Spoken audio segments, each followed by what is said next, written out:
Good afternoon, everyone. Welcome to the very first governing board meeting in the new Everingham Student Center. We're grateful to have everyone here today and look forward to a board meeting where we can share information. We are going to call the meeting to order, and first order of business is the Pledge of Allegiance. I'm going to invite Dr. Banks to lead us in the pledge, and any military individuals who would like to render may so do. I pledge allegiance to the flag of the United States of America and to the republic for which it stands, one nation, under God, indivisible, with liberty and justice for all.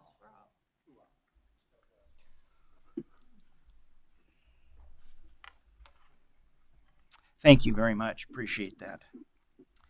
Next item is item number 3 on the agenda, call to the public. Are there any calls to the public? Hearing none, we will then proceed to the action items 4, 5, 6, and 7 on your agenda. All items are consent matters unless they are removed from the consent agenda at this time. Any item may be removed from the consent agenda by any governing board member. Consent agenda items will be approved by one motion, and there will be no specific discussion of these items. Items removed from the consent agenda will be approved as a non-consent agenda item. What is the pleasure of the board? Mr. Chair? Yes, Dan.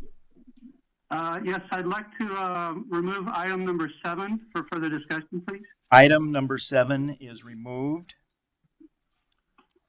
May I have a motion on items 5 and 6? I make a motion that we accept 5 and 6. All right.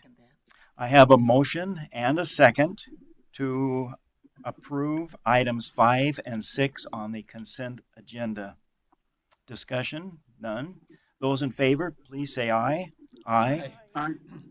Aye. Those opposed, say nay.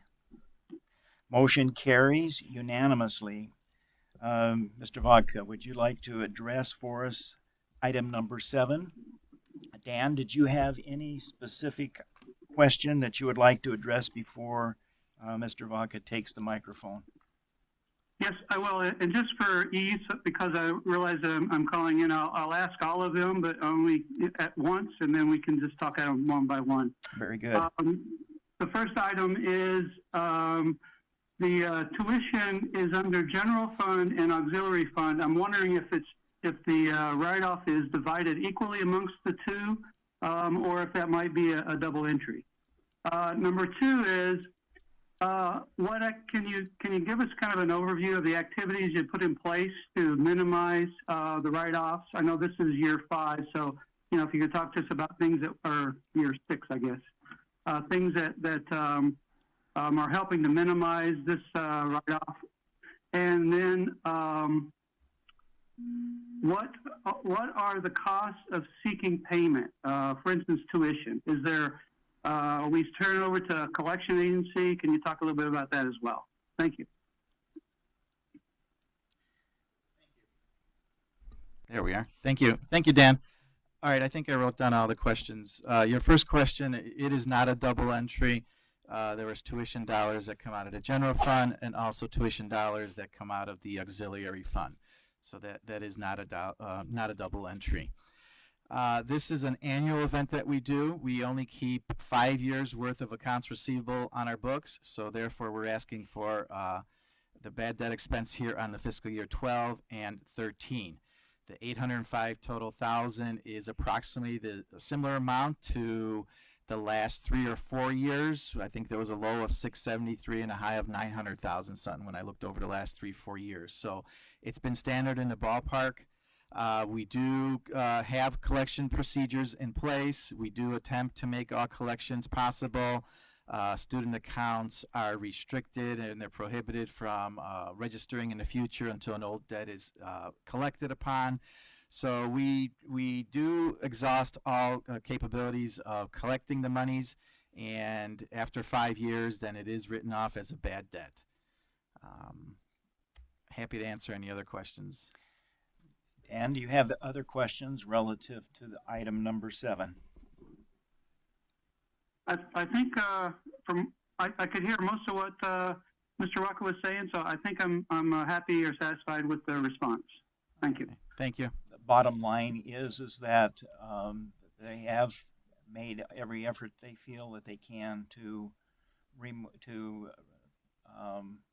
find the payment for those particular debts, and after 5 years, they're authorized to write it off. Any further questions or comments? I had just simple question. Under tuition under the general fund and tuition under the auxiliary fund is the same amount. Was that supposed to be parceled out, one for general and one for auxiliary? No, ma'am, that is the way it's accounted for, so it's an equal split between the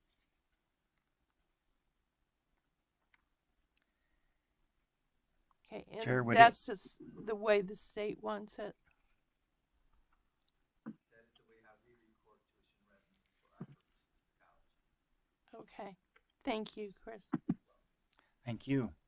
Chair invites any other questions or discussion relative to item 7. If there is none, would entertain a motion to approve. I move that we accept that, number 7. Second. Have a motion and a second to approve item 7 under the consent agenda. Those in favor, please say aye. Aye. Aye. All right. Any opposed by saying nay? Motion carries unanimously. Turning the page to the second part of our agenda. Mr. Chair, Yes, sir. just some feedback. I'm having a little trouble hearing Chris at the podium. Are you getting feedback because, or are you, is it the volume not sufficient? Volume not sufficient for who's ever at the podium. Okay. I'm speaking into the microphone that is at my position, and there is a microphone that is placed next to the telephone. But I'm not sure. Can I speak louder without providing feedback, do you think? It's not audible feedback. I'm just providing feedback about the meeting to you that I can't hear who's at the podium. At the podium, I understand. 100%. All right. We will try to rectify that. Thank you. Under the non-consent action items, number 8, there are policies for first reading. Would invite Brandy Clark to come to the podium and recognize that there is a challenge listening on one side from there. Good afternoon. Can you hear me okay? You cannot. It's not on, is it? Try that again, Brandy, please. Good afternoon, Governing Board President Gibson, Governing Board members, President Elliott, Mary Lou, staff, students, and guests. This afternoon, I present to you the first reading of the following policies: college travel expenses, nepotism, budget, student code of conduct, admissions and registration, financial aid, satisfactory progress statement. Those are all revisions. And records management, retention, and disposition is a new policy. The creation of those policies listed above, as well as the revisions, come as part of the college policy review project that's underway. This first reading is for the governing board's review only. I'd be happy to entertain any questions, and will ask the policy owner to speak to the policy in question as the subject matter expert if necessary. Thank you very much. Appreciate that. Dan, did you hear well enough?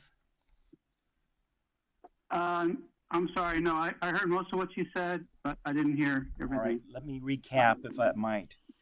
Under item 8 on your agenda, the policies for first reading, Brandy Clark went down and read the title of each one of those policies and invited comments or questions, noting that it is a first reading only. If there are questions or comments, she would invite the policy owner to respond.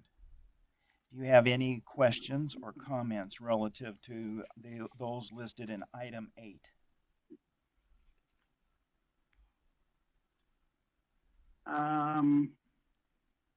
No, I do not.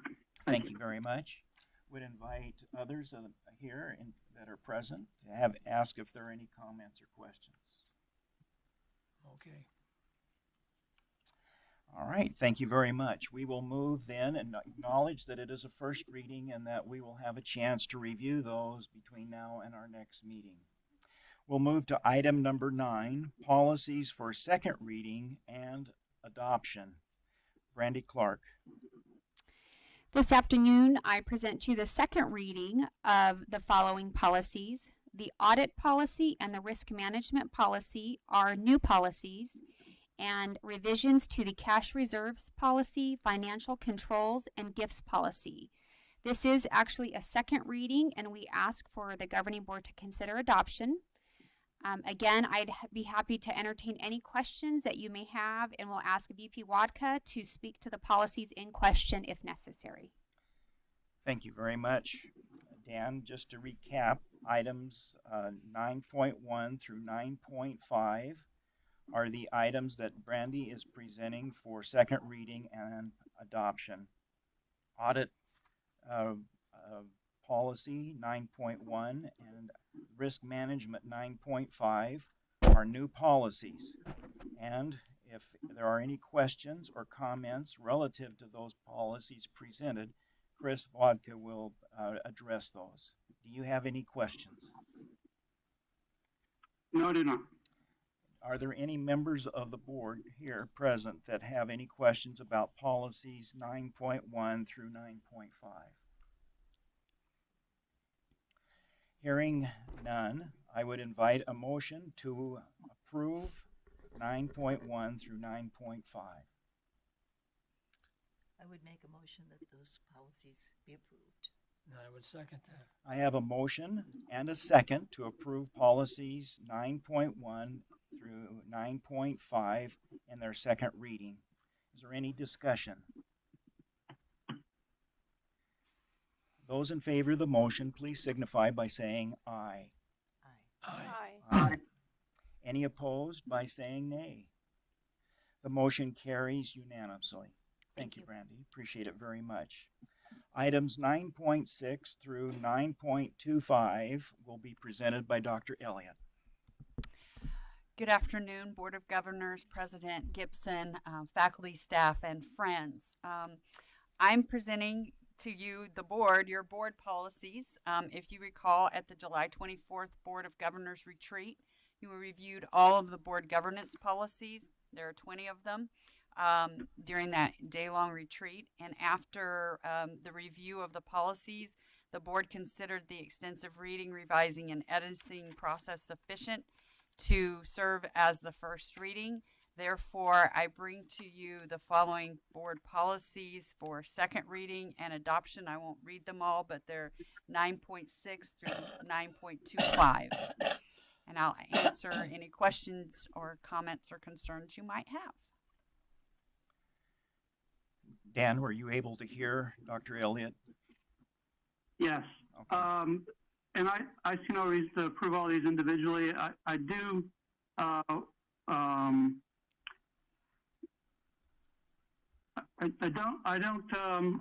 not going to be approving of the transition one. I think we've had a lot of discussion on that. So if we want to expound on that, we can, but I think that one would be the one that I would say no to. All the others are fine. Which number is that, Dan, please? It's the policy transition. 9.13? Okay. Yes, okay. So what I'm hearing then is that Dan would like to remove from the list for further consideration policy 9.13. Is that possible? So, yeah, absolutely. All right. So policy 9.13 is removed for further consideration at this time. Are there other comments and questions from the members of the board?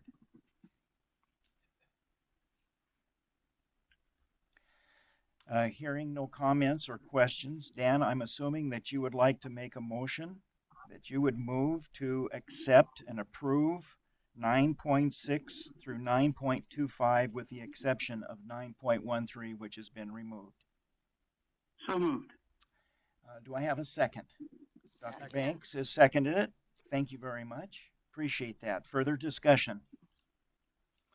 The motion is to approve policies 9.6 through 9.25 with the exception of 9.13, which has been removed for further review. Those in favor of the motion, please signify by saying aye. Aye. Aye. All those opposed by saying nay. Motion carries unanimous. Thank you very much.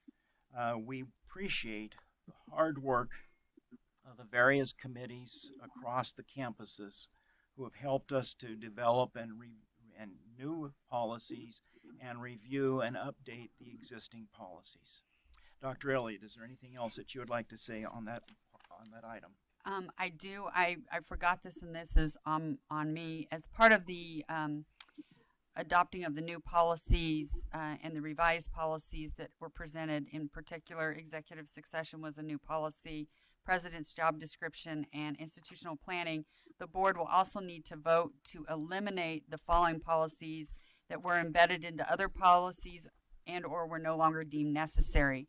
And those particular policies were board evaluations and requirement, which was policy 135, board vacancies and precincts, which was policy 140, annual board planning, policy 120, and policy requirements, which was policy 445. So those four policies, I think the board will need to take a formal action to vote to eliminate them as they stood in the past, because they were, as you recall, built into the new ones or embedded. So this discussion is part of the item number 9, and with the adoption that we previously have done, with the exception of 9.13, there is also the requirement to eliminate existing policies that are no longer relevant or do not apply. Those are, in the old vernacular, 135, 140, 120, and 445. You need a motion? I for would the need. I would elimination? invite a motion. Okay, I make that motion that we eliminate those policies. I would second that. I have a motion and a second to eliminate policies 135, 140, 120, and 445. Is there discussion? Jack seconded it. Yes, he did. Oh, I thought you said is there. No, I'm sorry. Is there any discussion relative to the motion and the second? Dan, did you hear okay? Yeah, that was fine. Thank you. All right. Hearing no suggestions or comments relative to the motion, I would invite the board to vote. Those in favor of the motion to eliminate those 4 existing but outdated policies, please signify by saying aye. Aye. Aye. Any opposed by saying nay? Motion carries unanimously. Dr. Elliott, is there anything else? No, thank you. We good? All right, we will move now to reports. Item number 10, the report from the Central Arizona Mr. Chair? Mr. Yes. Chair? Yes, Dan. Just one item on item 9 before. It's just a suggestion, perhaps. Some of these policies were 2 pages in length, and there was no header on the second page. It was difficult to see which bullet items were associated with that policy on the second page. I was wondering if it were possible to add a page 2 or 3 header, if necessary, for the policies that exceed 1 page.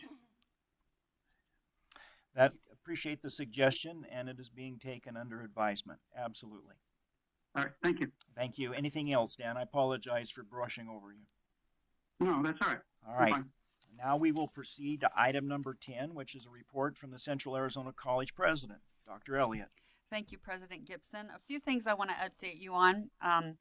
During All College Day, over 100 CAC supervisors rolled out the Trust Edge, which you all have a book now. And you have my visual here that we've given to you as board members as well.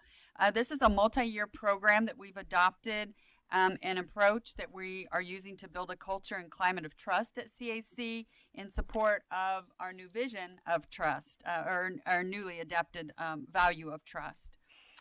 Also at All College Day, we rolled out the new strategic plan, and I think, here, Rick, I keep borrowing your stuff, and this visual to the campus and the community, and that we'll be deploying the strategic plan starting this fall.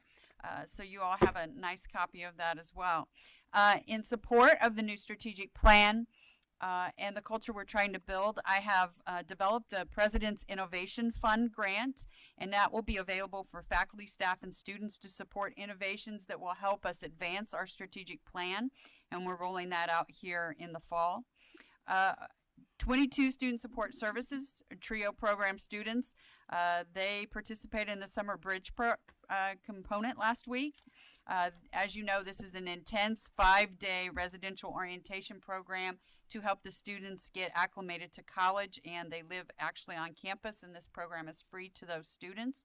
And then also in July, we had 22 area high school students that participated in Project Puente.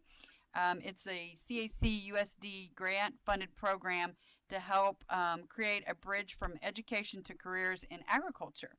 So we're really proud of both of those programs. It does say on your agenda that we had correspondences, but we didn't have any to share with you at this time. So that's my report, and I am happy to answer any comments or questions you may have. Comments or questions? I would invite my board member colleagues. Dan, we were given a book called The Trust Edge by David Horsager. Okay. It has 347 pages, and there will be an exam.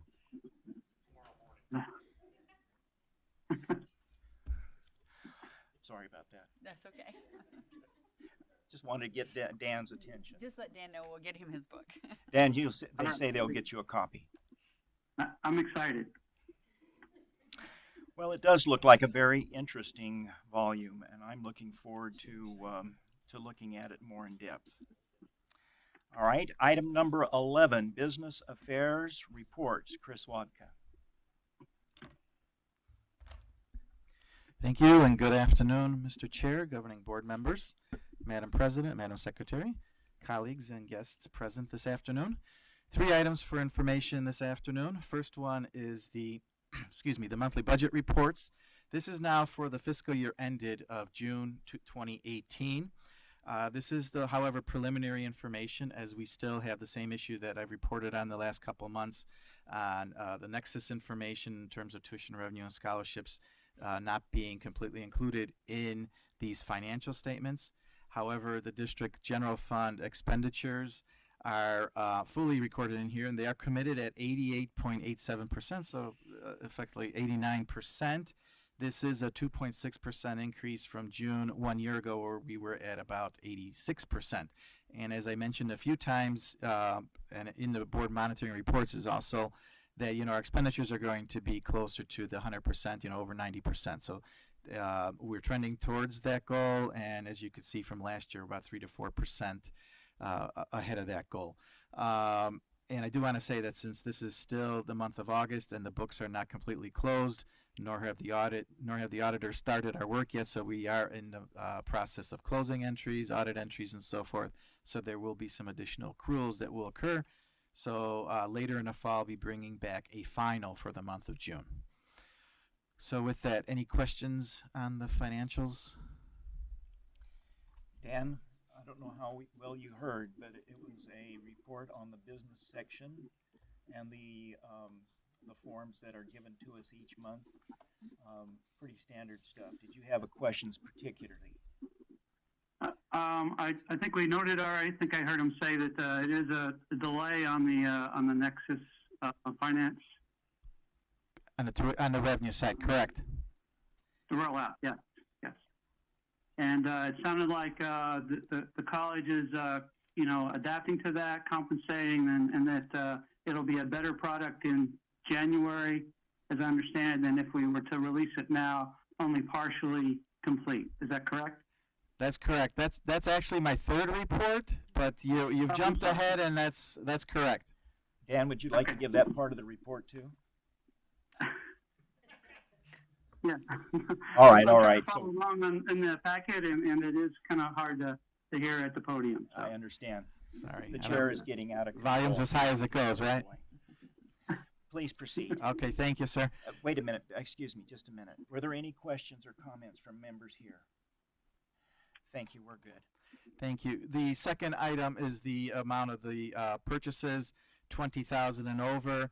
Quite a number of them, as expected. The first couple of months of the new fiscal year, we engage in new purchases. So I'll run these through. First one is we constructed a wall and fence around the track field. If you haven't seen that yet, Gallo Construction from Casa Grande, Arizona, in the amount of $89,470. Second one is Cart Services, City of Coolidge, Coolidge, Arizona, $23,558.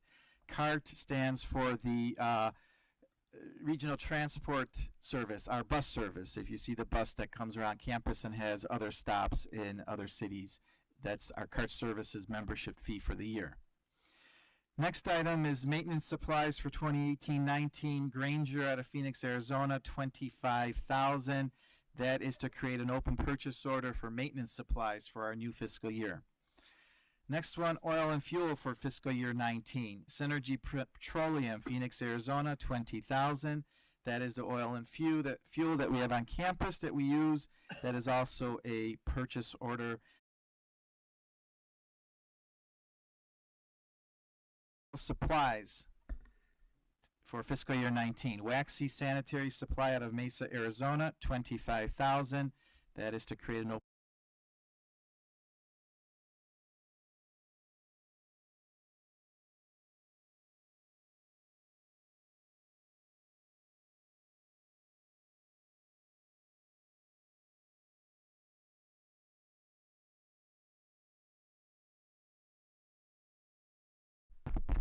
completely out, so I'll just scream. It's on. It's on now. Now it's on? Yeah. Okay, it's back on. It was off there for a minute. So finishing the, let's see, where was I? Temporary employees for Adecco. That's an open purchase order for Adecco. They're an employment agency that we use a lot of their employees for part-time work, especially in the summer. Next item, facilities management, Sodexo, Pittsburgh, Pennsylvania. $179,086. That is a facility management contract for the new fiscal year. Next item, interpreting services for fiscal year 19. Arizona Freelance Interpreting Services out of Gilbert, Arizona, $35,657.50. That is to purchase the interpreting services for the district for the new fiscal year. Next item is Administrative Information Systems Project Management Services from Campus Works, Bradenton, Florida, for $90,999. That is to engage into additional contract for the project manager for the implementation of our new ERP. Next item is security personnel. G4S Security Solutions out of Jupiter, Florida, $464,800. That is our annual agreement for security services for the Superstition Mountain campus, Maricopa campus, and also the Santan campuses. Next item, external evaluation for the tacit grant, MN Associates out of Fairfax, Virginia. That is to engage for an external evaluator. The services are from the funds from the tacit grant, and that is $50,680.48. Next item, maintenance for the Xerox C70 copiers, Arizona Office Technologies, Phoenix, Arizona, $20,000. That is for the annual maintenance fee for the copiers for the copier, I should say, in the print shop. Next item, RICO maintenance agreement, RICO USA, Pasadena, California, $38,176. That is to purchase the annual maintenance plan for the copiers that are located throughout the district. Next item, RICO equipment lease, RICO USA, Pasadena, California, $40,824. That is a contract for the lease of copy machines for the district. Next item, Blackboard Inc., Washington, D.C., $135,026.57. That is our annual license and support for Blackboard usage. Next item, phone cabling services for fiscal year 19 from Herbert Fitzpatrick at Casa Grande, Arizona, $25,000. That is a vendor right here in Casa Grande. It's an open purchase order for phone and any cabling services that we may require in fiscal year 19. Criminal law procedures and policies, Edwards and Amato PC out of Sedona, Arizona for $20,000. That is to contract for the services to provide the legal aspects of police procedures, policies, and training. Open purchase order for the year. Next item, networking and system services for fiscal year 19. Avid Consulting, Gilbert, Arizona, $25,000. This is also an open purchase order for network and system consulting services for the new fiscal year.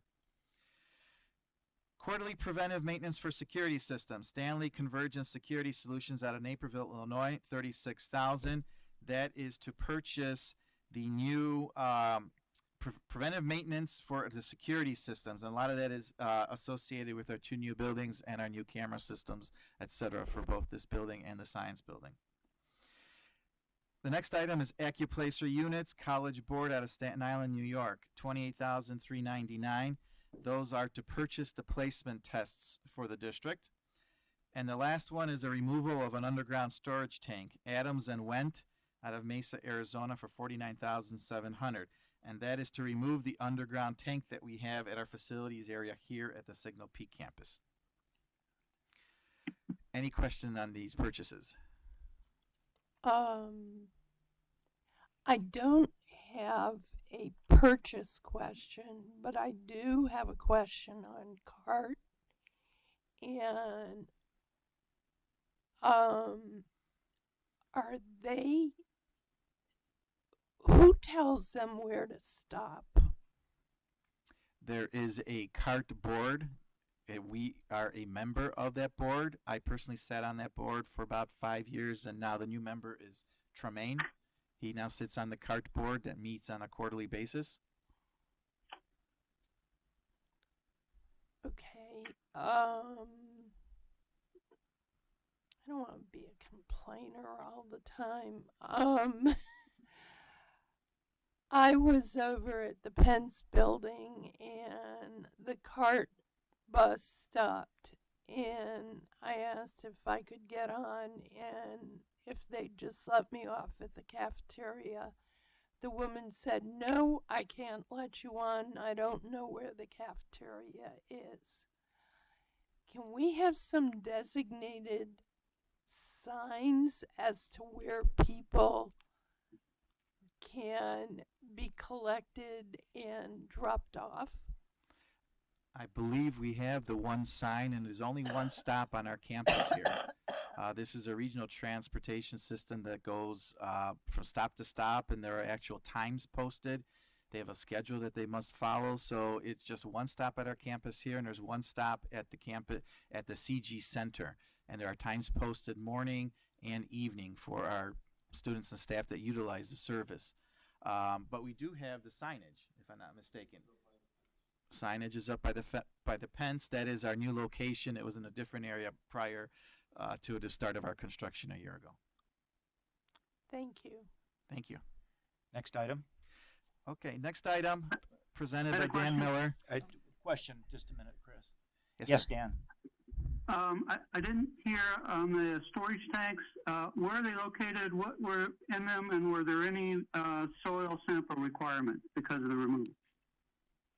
They're located here at the Signal Peak campus, and there will be a removal team that will be testing the unit and testing the soil samples. Yes. The answer. And what's in the tanks? I'm sorry, I didn't hear that. What's in the tanks? If you heard Ernesto, fuel tanks. Fuel tanks? Yes, sir. Diesel, I guess? Okay. All right, thank you. You're welcome. Thank you for asking. Next item. The last item is an ERP update. The key thing in this update here is that we have pushed back the start of the finance and the talent development pieces of our campus management ERP system to January 1st of the upcoming calendar year, 2019. We have communicated this to the college campus. As stated on here, this is a revised project plan. The campus management team has taken full responsibility for this 6-month delay in this full implementation. As a matter of fact, this week they have about 6 additional consultants on campus meeting with staff. They are committed to ensuring our success and making sure this implementation is completed and ready to go live on all pieces by January 1st of 2019. Be happy to answer any additional questions you may have. Additional questions? Do you anticipate any negative impact on any of the campuses because of this delay? Well, there have been some negativity. I mean, that's just a fact of the situation since the implementation did not go according to schedule, and we had to have pushed it back 6 months. But if the board recalls, campus management's commitment, we are the first community college in the nation that is going to use their full range of services, meaning student services, the finance piece, etc. So our success is their success. And I know they've committed a lot of hours. We spent a lot of time talking with them. And I would tell you otherwise, but I feel that they are fully committed to us and sending the correct resources to make sure this is a success for us. And rather start 6 months late and be correct versus starting early and being a mess. If I may add, I will say that, was it last month, Chris and I and other members of the VP team sat down with top leadership at campus management and expressed to them some of our challenges and concerns. In that conversation, a plan was developed by campus management that I believe is very a viable plan for us moving forward. Please know that, and we were very clear with them about some of our concerns and challenges and the impact it's had on our employees and our students. And in all fairness to them, campus management has dedicated a lot of time and money and resources that they won't they're not recouping to the tune of quite a bit of money for them as an organization. So it is in their best interest, and they know that, for us to be successful. So I really feel like there's a spirit of cooperation moving forward, and we can't thank our team enough. And Cameron's here, and I don't know if Don Penrose is here, and Chris leading these efforts, but I believe we'll come to a very good resolution that in the end will benefit all. Thank you. Thank you very much. Other comments or questions? Appreciate your report. Thank you, Chris. We're going now to move to monitoring reports. Item number 12. Dr. Cardenas and Mary Kay Gilliland are going to present outcome 1, student success. Ensure student success through retention, persistence, completion, and transfer. Items 1.1 through 1.4. Thank you. Thank you. Good afternoon, President Gibson, Governing Board, Dr. Elliott, colleagues, students, and guests. We've kind of come back up to the top, so we're starting with outcome 1. As you recall, we've kind of bounced around throughout our Governing Board meetings, covering different outcomes for our monitoring report. So outcome number 1 is student success. The first is ensuring student success through retention, persistence, completion, and transfer. So the first information that we'd like to share is related to fall retention rates. So fall to fall retention. And this is one of the methods of providing evidence at the college is that our students are succeeding in college. So if you take a look, the first bar over on the right-hand side, the green bar is CAC. Our goal is 77%, and we've hovered over the last 3 years at just under 70%, which is well above the national average, but it is below the state average, and that's how the determination was made by the governing board as to what our goal would be. So one thing that we're going to do throughout this presentation, so I have this first one on retention. Dr. Gilliland will cover the next two, and then I'll come back for graduation rates. But we will talk about both the recent improvements and the planned improvements for all four of these items together at the end of the presentation. So we'll address those towards the end. So as I indicated, you will see we're right about the 70% mark, which again is well above the national average, which is at 53%. But we do still feel as though we have lots of work to do. We have many different things that we'll discuss towards the end of the presentation as to ways of improving this over the years, over this next year. Good afternoon, everybody. Thank you. So moving on to our outcome number 1.2. Can we move the slide? Oh, it is moved. Oh, thank you. Okay, good. So the next item has to do with course completion rates for developmental education. Many of our students do come in with a need for some support in pre-college level, especially math, but also English and reading. This is a measure right here of course completion rates in English and reading. So we are hovering around 67%, 70%, close to 70% there. The board goal is 80%, and the national average, the Arizona Community College average is also a little below 80%, but a little bit above us. So we feel like we're getting close. We're a little bit further below in the math on the left-hand side. We are just at 51%. Again, our sister colleges in Arizona are about 10 percentage points above us.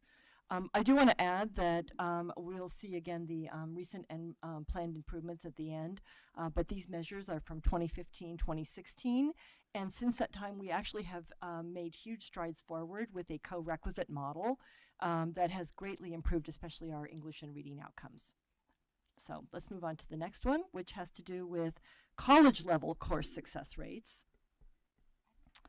So again, a measure for demonstrating student success is the percentage of students who complete their college level courses, again moving through our programs and getting ready to graduate either with a certificate or degree or move on with transfer. We have a board has set a target of 85% for the college level completion rates. CAC has trended close to 75%. For completion rates. We do fall a little bit below the Arizona Community College average, but again, actually it's a little bit further below in 2015-16. It looks, those bars are a little bit skewed. That's 5% below, so it's not hugely below. We are much closer in the other two areas, but I believe we're trending upward again in our more recent years. So we'll take a look at that at the end.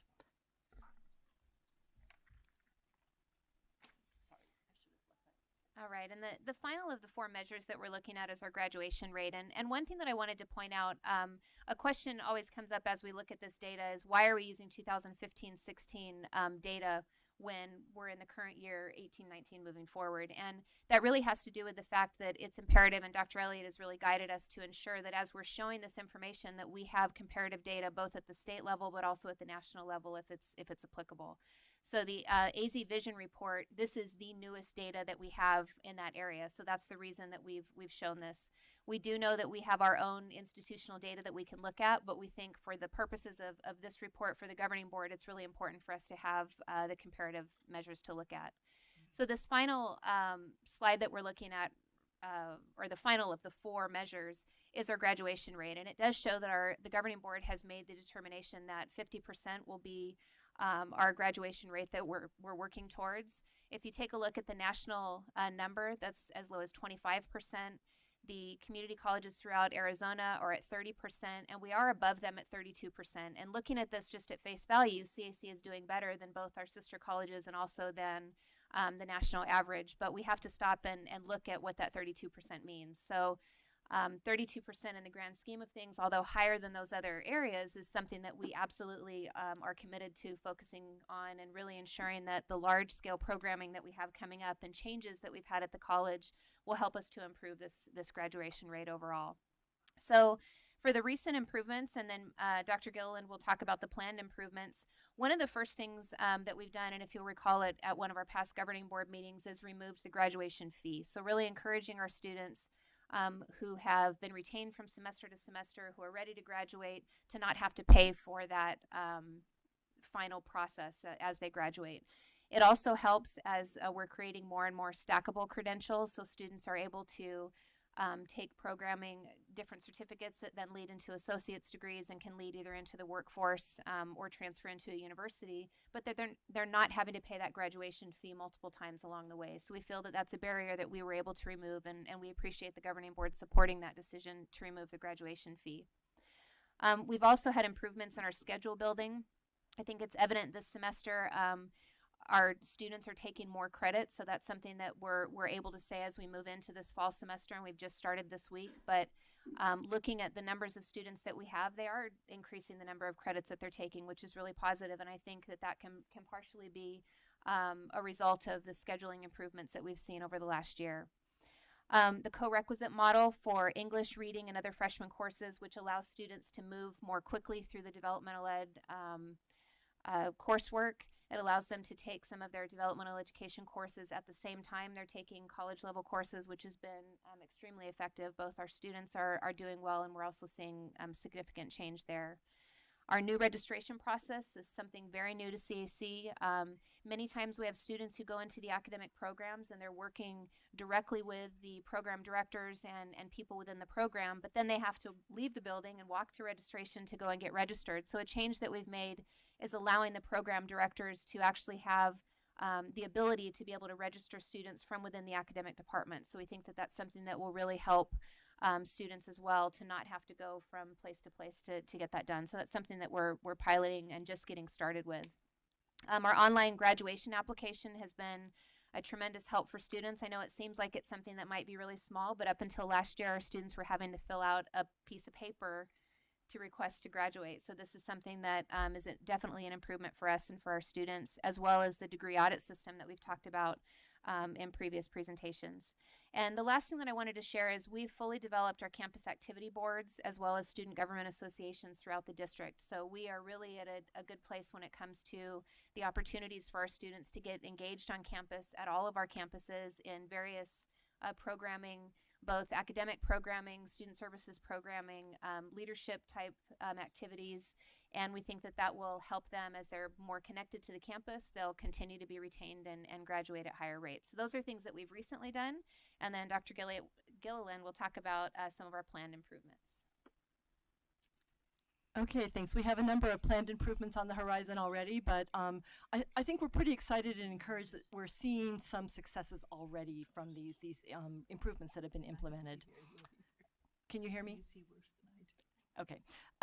One of the most exciting things on the horizon is a new design for realigning our math courses to help students move through the entire math sequence more quickly. It's sort of a consolidation of the developmental courses so that we hope that as this sorts out, many of the students, instead of taking 4 sequences of Dev Ed math before they even get to college math, will be able to take a single Foundations course or a Foundations 1 and Foundations 2 and then move forward. So that would really streamline the process.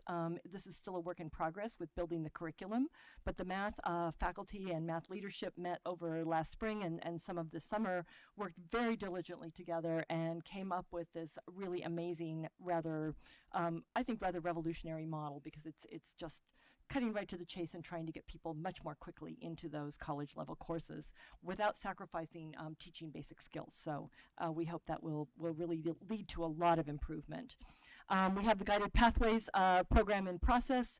We spent last year exploring guided pathways from the faculty, really starting at the grassroots with faculty, who made a recommendation at the end of the spring that we do embrace guided pathways and move forward. And so we're launching into the next phase. Instead of exploring guided pathways, we're moving into designing guided pathways. And so we're looking at moving forward. This is not an instant process. It will take about 3 to 5 years to fully implement, but we are on our way, and we're getting a lot of excitement and enthusiasm moving forward with that. So that's very encouraging news. We're looking at some improvements in the student placement process, including using multiple measures, not based just on one test as students enter the college, but looking at their high school background and other kinds of factors to place them in the correct course, and hopefully, again, getting them into college level courses faster. Then we have a lot of targeted communication coming up to students through the student portal, which, again, just more communication, information, encouraging them to be in the right place and also to move forward more quickly. I think that that's really an important message to them that, taking a couple of classes at a time may not be the best strategy. They might actually do better to go ahead and take that full course load. Then we have a new chat function, which honestly Dr. Cardina should have been talking about, but this is available on the CAC website, and it looks like that's taking off. It's still sort of a pilot at this point, but will launch fully. Give students instant access to asking questions of all sorts of experts across the college, and again, getting information into their hands very quickly, getting them to the right person to help them, whether it's a student services person, a faculty member, whoever that might be. We think that's going to make a very big difference. So everybody's very, very interested in getting our students moving to that graduation point, and I think that we've got a lot of good measures in place. So thank you. And I think that is the end of our presentation, but I'm going to let Dr. Cardenas close it. So you want to go ahead and you start? I think that is the end of our presentation. Thank you very much. If anyone has any questions, we're happy to answer them. Thank you very much for your presentation, both of you. It was very informative. Dan, do you have any questions or comments?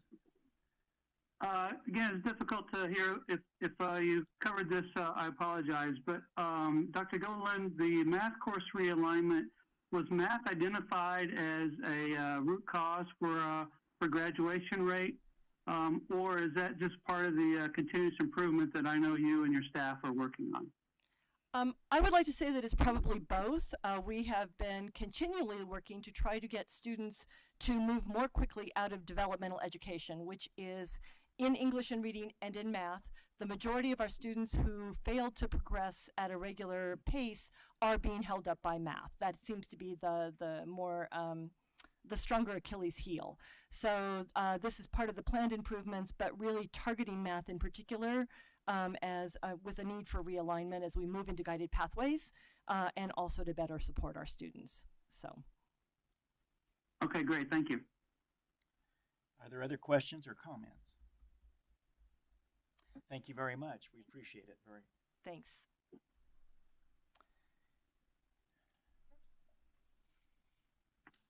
We have reached the end of our agenda. Our next board meeting will be September 18th, 2018 at the Maricopa campus, starting at 2 p.m. And with that, I declare this meeting adjourned. Thank you all for being here. Thank you. Thank you, Dan. Bye, Dan. Bye, Dan. Miss you. Bye-bye.